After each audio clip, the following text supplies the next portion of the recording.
It's going to be a big fight when it happens. All right, let's move away from you then.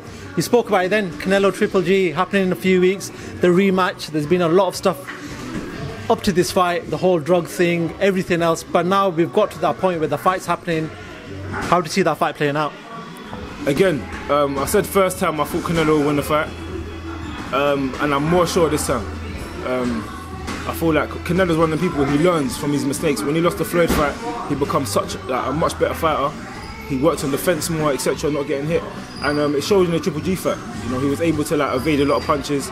He showed that he could take a shot, and his boxing skills are improving. So I feel like he's fought Triple G already. I'm not saying Triple G is one-dimensional, but I feel like he's going to come with the same thing. I feel like Canelo can switch it a bit more.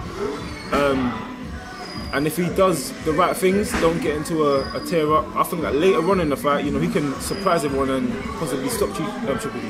How did you see that first fight? How did you score it? Because a lot of people had it split. Some people had it towards Triple G, some people had it towards Canelo. We know it was a draw, but how did you have it? Again, I'm one of the people that like watching boxing. I said, as soon as the fight finished, I said, it's a draw. It's a draw. I kept shouting that in the room. I said, it's a draw. I said, but they're probably going to give it to Canelo because he's the up-and-coming, he's more of a household name, probably brings more to the table. But again, they gave it a draw, and I said, see, I knew it. I thought it was a draw because earlier on in the fight, I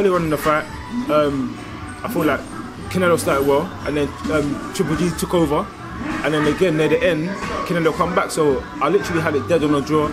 A lot of different fans like different things. You know, people, as long as you're walking forward, they'll say, he's winning. Even if he's taking punches in his face and he's not even landing, they'll say, yeah, he's winning. He's the one forcing the action. He's making a fight. But that's not boxing. Boxing's hitting and not getting hit. And Canelo, again, his defense was good in that fight.